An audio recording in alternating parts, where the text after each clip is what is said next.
What's up guys, Quinn here, and today we're going to talk about Sanchin, one of the most prevalent katas in karate, and even some styles of kung fu. Sanchin is a very old kata, and because of that there are many variations to it. For example, styles like Uechi-ryu use big open hand techniques, the spear hand sort of motions. Goju-ryu uses close hand techniques and very strong foundation, strong body structure. Styles of kung fu are kind of all over the place in between, same with other styles of karate. With that being said, our goal, our purpose of this video series is to find or create forms that contain practical techniques that we can point towards sparring. So when it comes to Sanchin, what I had to do is look at all the different forms, the different variations of it out there, and try to understand what it was the original instructor, the original creator even of this form, was trying to tell us. And it came to my attention that this is probably very pointedly towards a grappling situation. Someone's grabbing onto us from the front or from the back, or in a clinching situation. And we need to be able to use the techniques in this form to handle that type of attack. So, we're looking at some wrestling drills. We're looking at some like judo style throws. We're looking at some joint locks. We're looking at a strong body posture so that our center of gravity is low and we're not being thrown around. So let's take all that and put it into our form. And we're going to do something that's a little bit different. This isn't going to look like a Sanchin that you've done before, but I think it'll be really helpful for you to practice. Now, there's also this train of thought that Sanchin was meant to be, or at least is or exists nowadays, as a physical conditioning exercise, right? You've all seen it, where they'll take this big strong posture and the instructor will come up and it'll hammer their arms and hammer their stomach and hammer their legs. But my theory on that is that practice, that type of mentality with this form, is a byproduct of someone teaching. I imagine at some point in time, somebody had some students and are trying to go over these movements and they're like, hey, you're just not standing strong enough. You got to be able to hold your posture very rigidly. And so they implemented this, hammering the arms and the body. And students took that and just kind of went with it. So that aspect, if you enjoy that aspect, if you've done that aspect, if you've come to love and respect that training aspect in your style of martial arts, I encourage you to keep doing it. I mean, physical conditioning and learning to hold a strong posture are good things. But we also have to have the knowledge and the purpose behind the movements there. So, if you will lend me your eyes and lend me your ears, let's get started. I've spent the last 10 years studying the masters of old, refining what I found, and redefining karate for the modern age. My aim, to modernize the traditional training methods while maintaining the vision of the old masters. Whether you're a beginner or experienced karateka, let me take you on a journey of personal improvement and self-defense.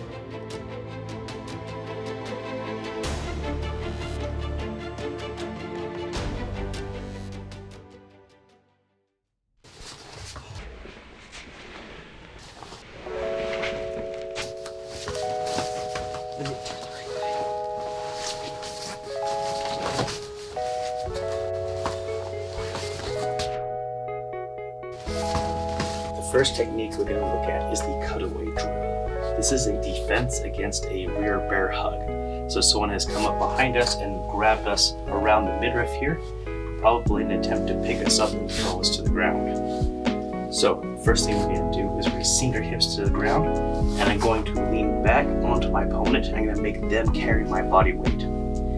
As this is happening, I'm going to take both my hands, I can put both my hands onto one of their hands. I'm not going to go one and one. I can go two hands on one hand. I'm going to push down to break that grip. After I've done that, I'm going to take their hand, I'm going to put back here, like I'm reaching for my back pocket almost. I'm going to hold on to that as I reach up with my other hand. Now, keep in mind, their other arm is coming across this direction. So I can't turn this direction because it's holding on to me, but hold me in place. So I have to turn that way. I'm I'm going to sink my shoulder down into the armpit, and I'm going to turn to here. I'm going to grab onto their arm. Now, I'm going to pull here, and I'm going to use this footwork that we've studied before as a pull. 1, 2, and now I have a bear hug.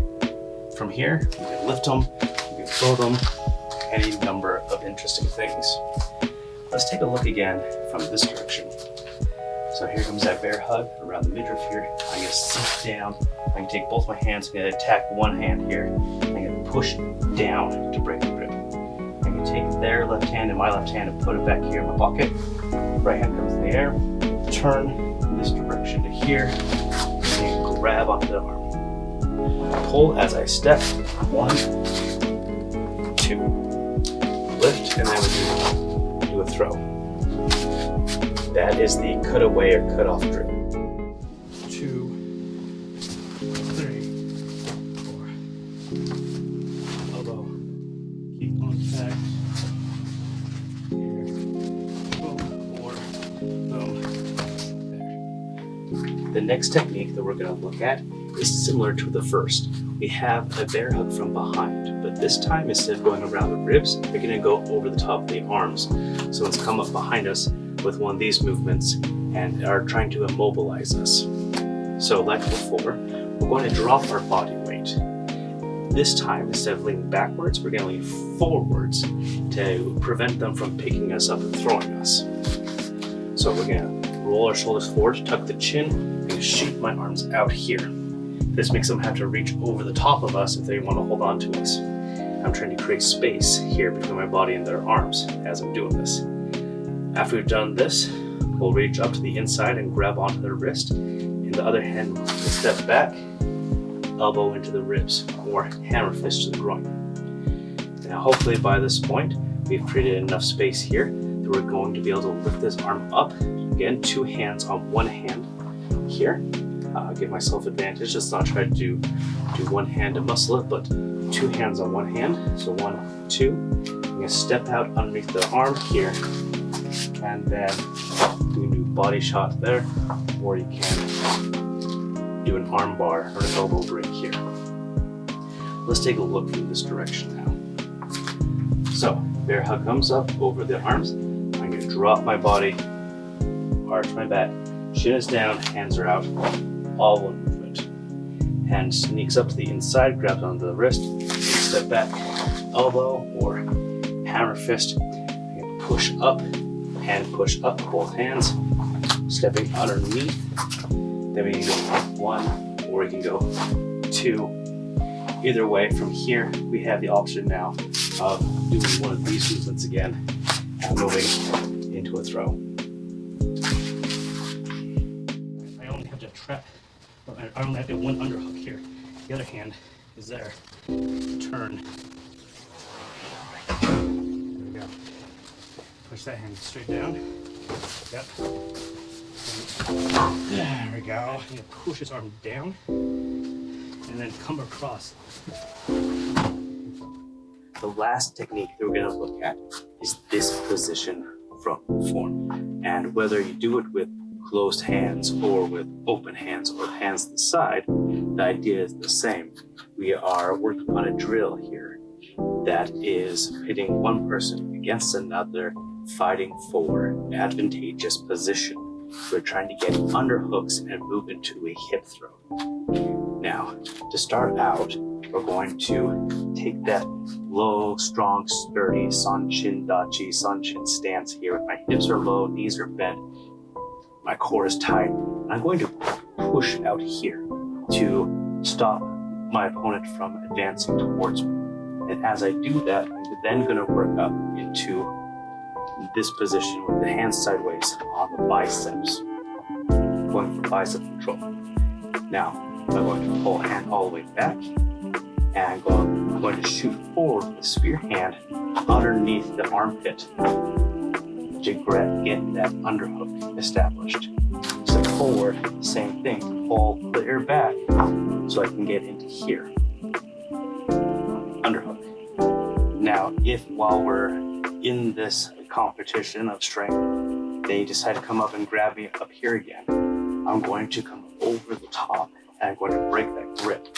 There's a big circle here, pull back. And then, same sort of thing, spear hand, underhook. And from here, we're going to start trying to work towards a hip throw. I'm going to pull back. Hopefully, as I pull back, I'm able to get a hold of their wrist here, pull back, and push their hand down.